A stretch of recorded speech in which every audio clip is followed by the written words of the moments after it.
تھا، اسی لیے اس قسم کی باتیں کرتے رہے.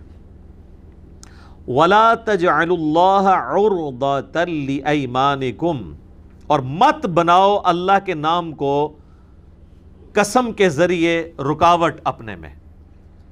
کس ایشو میں؟ ان تبروا وتتقوا وتصلحوا بین الناس، کہ تم نیکی کا کام نہ کر سکو، پرہیزگاری نہ کر سکو اور لوگوں میں صلح کرانے سے باز رہو. یعنی ایک بندہ ہے، کئی لوگ ہیں میں نے دیکھا ہے جناب، قسم کھا لیتے ہیں، بھائی قسم اٹھاؤں گا میں اس بات کی کہ میں نے ان کے معاملے میں نہیں پڑھنا. اب نظر آ رہا ہے کہ اسی بندے کے اس معاملے میں پڑھنے سے میاں بیوی کے تعلق میں جو رکھنا آیا ہے وہ فیل ہو سکتا ہے، چانسز ہیں. اب وہ کہتے نہیں میں تو قسم کھا دی جی، میں انہوں نے کام پڑھنا ہی نہیں ہے، میں خزمہ نکھاڑ، یہ کہتے ہیں بعض لوگ جو ہیں، اور اس کی وجہ سے کتنا نقصان کرا بیٹھتے ہیں. ایون کسی کے ساتھ نیکی کرنی ہوتی ہے قسم کھا لیتے ہیں. جیسا کہ وہ سورۃ النور میں آیا تھا نا، وہ مستح صحابی تھے، ایک اصحاب بدر میں سے تھے، حضرت عائشہ میں تہمت لگانے والوں پہ وہ شامل ہو گئے تھے. حضرت ابوبکر نے قسم کھا لی کہ بھئی میں وہ خرچہ لگایا ہوا تھا مہینے کا، میں آندہ سے اس کو خرچہ نہیں دوں گا. اللہ نے جناب قرآن میں کہا کہ تم اللہ کے لیے دے رہے تھے تو تم نے یہ قسم کیوں کھائی ہے؟ سر آپ ہوتے تو آپ کہتے جی گستاخی صحابہ ہے، وہ صحابہ دا کہ 295 سی تسی مستہ دلوانی سی کہ بے حضور کی بیوی جنید جمشید صاحب کے ساتھ یہی تو کیا ہے نا. بات سیدہ عائشہ کی ہو رہی تھی، احادیث سے ہو رہی تھی، انداز پہ کسی کو اختلاف ہو سکتا ہے، باتیں درست تھیں، تو اس پہ 295 سی لگوائی کہ چونکہ حضرت عائشہ حضور کی بیوی ہے لہذا حضرت عائشہ پہ بات کرنا رسول اللہ کی گستاخی ہے. سر اگر آپ یہ کرالیز بنائیں گے نا تو آج کے بھی کسی سید کی گستاخی کرنا رسول اللہ کی گستاخی ہے. وہ کس کی اولاد ہے؟ حضور کی، اہل بیت تو ہے نا. اور صحیح مسلم میں غدیر خم کی حدیث میں ہے کہ اہل بیت کے معاملے میں اللہ کا خوف دلاتا ہوں. وہ تو ساری کے چرسی پوٹری جتنے سید پھر رہے ہیں ان کی توہین تو سیدھی 295 سی لگ جائے گی. تو نہ ان کی وجہ سے لگے گی، نہ نبی علیہ السلام کی کسی صحابی کی توہین سے رسول اللہ کی توہین ہوگی. کبھی کہہ دیتے ہیں فلاں حضور کا جو ہے وہ سسر لگتا ہے، اس پہ بات کرنا حضور کے اوپر بات کرنا ہے. اور بھائی سر رسول اللہ صلی اللہ علیہ وسلم پہ بات کبھی بھی اس طریقے سے نہیں بنے گی. نبی علیہ السلام کی اپنی ذات جو ہے نا وہ ہے، ورنہ تو نبی علیہ السلام کا فرمان ہے جس نے علی کو گالی دی اس نے مجھے گالی دی. تو کتنے جو ہیں بزرگان دین آپ کے فارغ ہو جائیں گے. رسول اللہ کو گالی دینے والا تو گستاخ ہے نا. لیکن حضرت علی نے بھی کبھی اس کی یہ تعویل نہیں کی ہے کہ مجھے گالی دینا، رسول اللہ کو گالی دینا ہے لہٰذا جو مجھے گالی دے رہا ہے وہ کافر ہو رہا ہے. حالانکہ حضرت علی کے پاس بہت موقع تھا یہ بات کرنے کا، لیکن وہ بھی سمجھتے تھے کہ بھئی رسول اللہ کا جو سٹیٹس ہے وہ امت میں کسی کا بھی نہیں ہے. دین اللہ، رسول، قرآن آخرت کو ماننے کا نام ہے، کسی صحابی کو کسی شخصیت کو ماننے کا نام نہیں ہے. وہ ہمارے لیے قابل احترام ہے لیکن وہ کفر اسلام کا مسئلہ نہیں ہے. تو اس ریشو پروپورشن کو آپ سمجھیں. تو اللہ تعالیٰ ہمارا بعض لوگوں کو عادت پڑتی ہے نا، اللہ کی قسم میں اب یہ نہیں کروں گا. اب وہ کہتے ہیں میں نے تو قسم اٹھائی اگر میں نے اب یہ کام کیا، اللہ کی قسم میں اس مولوی پیچھے نماز نہیں پڑھنی. اب بعد میں احساس ہوا خام خواہ اٹھا لی تھی، یا یہ کوئی اتنا ایشو نہیں تھا، یا ایون ایشو بھی تھا دین وٹ. مسند ابی یعلا میں موجود ہے، حسن و حسین سامنے بیٹھے ہوتے تھے، مروان جو ہے حضرت علی پہ لعنت کرتا تھا، نماز پیچھے پڑھ لیتے تھے. وہ کہتے تھے نماز پڑھنا علیحدہ معاملہ ہے، یہ اللہ کو خود جواب دے ہوگا. یہ ہے ایٹیچیوڈ. تو اللہ تعالیٰ ہمارا نیکی کے کام سے نہیں رکنا اس بات پہ کہ میں نے تو اللہ کی قسم کھا لی ہے. مراد یہ کہ قسم کھائی ہے تو پھر توڑ دو. بخاری مسلم میں حدیث ہے، حضور کہتے ہیں میں بعض اوقات عربیوں میں یہ عادت تھی کہ وہ قسم کھا لیا کرتے تھے عادتاً بھی. حضور علیہ السلام فرماتے ہیں بعض اوقات میں قسم کھا لیتا ہوں کہ میں فلاں شخص کو مال غنیمت میں سے نہیں دوں گا، بعد میں مجھے احساس ہوتا ہے کہ نہیں یار ظاہر حضور کی طبیعت میں نرمی تو بہت تھی نا، چھوڑو. اتنی نرمی ہے کہ غزوہ بدر کے قیدی چھوڑ دیے ہیں، اور اللہ نے اتنے سخت الفاظ قرآن میں استعمال کیے. وہ اپنی طبیعت کی نرمی کی وجہ سے چھوڑے تھے.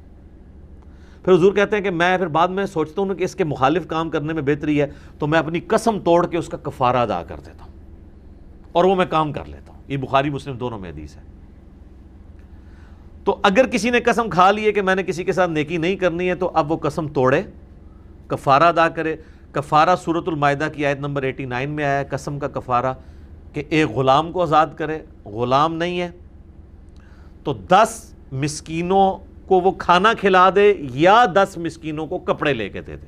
آج کے دور میں تو کھانا کھلانا آسان ہے, کپڑے تو بڑے مہنگے ہیں, ٹھیک ہے. ان دونوں میں سے ایک کام کر لے, اور اگر کوئی یہ بھی نہیں کر سکتا تو 3 روزے رکھ لے. اور بخاری و مسلم میں حدیث ہے, قسم توڑنے کا کفارہ وہی ہے جو قرآن میں آیا, اور منت کا بھی کفارہ یہی ہے. کسی نے منت مانی تھی کہ اگر یہ کام ہوا تو میں روزانہ جناب 100 نفل پڑھا کروں گا. کئی لوگ اس طرح کی بھی منتیں مان لیتے ہیں, یا میں 1000 نفل پڑھوں گا, یہ میرا کام ہو گیا. اب بعد میں اس کو احساس ہوا کہ 1000 نفل پڑھنا مشکل ہے, تو اپنی منت توڑ دے اور کفارہ ادا کرے. اور یہ تو اس منت کی بات ہے جو حلال منت ہے. اگر کسی نے حرام منت مانی بھی ہے کہ جی اگر میرا یہ کام ہو گیا تو میں جو بچہ پیدا ہوگا اس کی لمبی سی ایک چٹیا رکھوں گا, فلاں مزار پہ جا کے کٹواؤں گا, اور اب اس منت کو توڑنا چاہتا ہے, تو اس منت کو توڑنے کا کفارہ بھی نہیں ہوگا. یہ خلاف شرع منت ہے. جو شریعت کی باؤنڈری کے اندر منت ہے نا, اس کا توڑنے کا کفارہ ہے, باقی کا نہیں ہے. اور وہ بھی بخاری مسلم میں حدیث ہے کہ منت کبھی بھی مصیبت کو نہیں ٹالتی ہے. ہاں, کنجوس کا مال نکل جاتا ہے. صدقے سے مصیبت ٹال سکتی ہے لیکن منت سے نہیں. لیکن منت جب ونس کھا لی ہے تو پھر آپ نے اس کو پورا کرنا ہے, ادروائز توڑنا ہے تو پھر کفارے کے ساتھ توڑنا ہوگا. قسم اور منت کے اوپر میرا مسئلہ 68 ریکارڈڈ ہے, اس کے علاوہ بھی کلپس موجود ہیں. تو اللہ تعالیٰ فرما رہا ہے کہ نیکی کے کام سے نہیں رکنا. یہ نہ ہو کہ تم نے قسم کھا لی اللہ کی, نیکی, پرہیزگاری اور آپس میں صلح کروانے سے رک نہ جاؤ. واللہ سمیع علیم, اللہ تعالیٰ خوب سننے والا, علم والا ہے. اچھا, کئی لوگوں نے ایک قسم کھائی ہوتی ہے, اپنی بیوی کو وہ کہہ دیتے ہیں جناب کہ میں قسم کھاتا ہوں کہ اگر تو فلاں سے ملی نا تو میری طرف سے فارغ ہے. یہ 3 طلاقیں ہیں. اور پھر بعد میں احساس ہوتا ہے کہ یہ اس نے تو باز کوئی نہیں آنا, یہ تو ملے گی, اور بیوی بھی جاتی رہے گی. پھر وہ ادھر اکیڈمی میں فون کر رہے ہوتے ہیں جناب کیا کریں, تو توڑ دیں آپ قسم. لیکن یہ یاد رکھیے گا, اگر وہ بیوی مل لی اس کو, اپنے بھائی کو, یا سسرال میں کوئی ایشو تھا, میکے چلی گئی ہے جو آپ نے منع کیا تھا, تو اب کچھ نہیں ہو سکتا. ملنے سے پہلے ہی آپ کو کچھ کرنا ہے. بہتر ہے کہ ایڈا رسک نہ ہی لو. زنانیاں نہیں یہ بات آندیاں, کیونکہ یہ اللہ نے عورتوں کی ایک نیچر بنائی ہے کہ ان کا جو زیادہ ایفیلیشن ہے وہ اپنے بہن بھائیوں اور میکے والوں کے ساتھ ہوتا ہے, اور یہ نیچرل بھی ہے, ہونا بھی چاہیے. اس کی وجہ ہے کہ آپ اس کو نکال دیں گے تو اس نے کدھر جانا ہے, وہ تو آپ کو نکالنے سے رہی, اللہ ماشاء اللہ.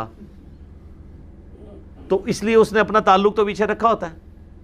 اسی کے پیچھے کئی بار بھائیوں کو وہ جائیداد بھی معاف کر دیتی ہیں کہ جی یا بھائی رکھ لیں یا جائیداد رکھ لیں. لعنت ہے ایسے بھائیوں کے اوپر کہ جن کے ساتھ یہ معاملہ ہے کہ ان کو اس کو رکھنے کے لیے جو ہے وہ اللہ کے حکم کو توڑنا پڑتا ہے کہ وراثت کے احکامات کے معاملے میں, ٹھیک ہے. تو اس کے پیچھے یہ ہے کہ وہ انسیکیور فیل کر رہی ہوتی ہے.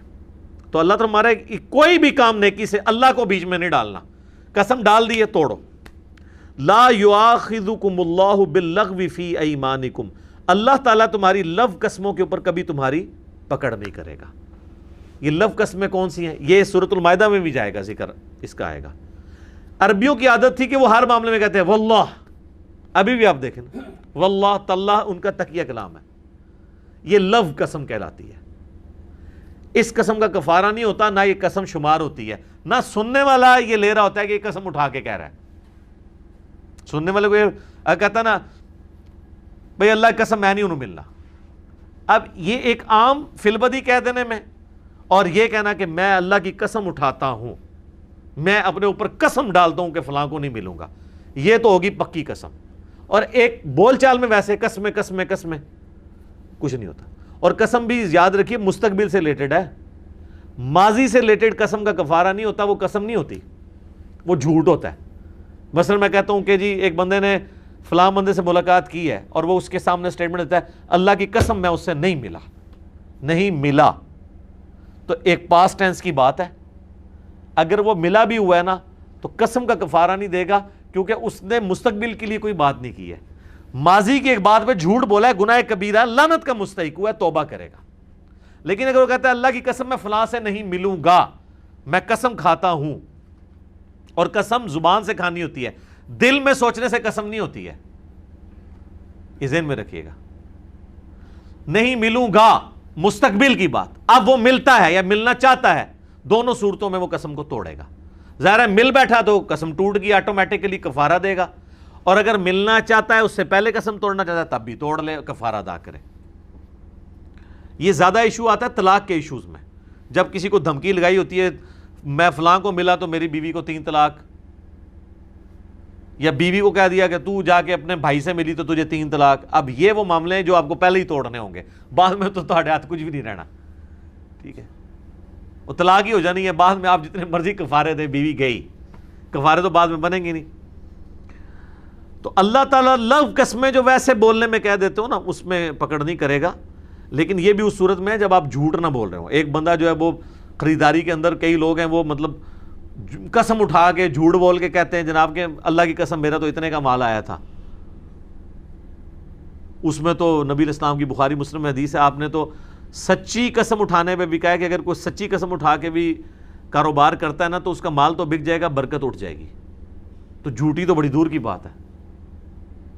تو یہ ہمارا سٹیٹ آف مائنڈ ہوتا ہے کہ بھی گاہک ٹوٹ جائے گا، گاہک جدھر اس نے جانا ہے ادھر ہی جانا ہے، آپ سٹریٹ فارورڈ بات کریں۔ یہ فکس پرائس کی جتنی شاپس ہیں ان کو کیوں نہیں ٹینشن ہے، کوئی دوسری بات نہیں کرتے، برانڈز ہیں جتنے آپ دیکھیں، آج تک KFC یا میکڈونلڈ پہ آپ نے کوئی لڑائی ہوتے دیکھی ہے کہ جی آپ ادھر یہ بھی کہیں کہ جی چکن تو 200 سے 150 پہ آ گیا، 400 سے اتنے پہ آ گیا تو آپ یہ ابھی تک وہی پیس دے رہے ہیں، کبھی دیکھی ہے؟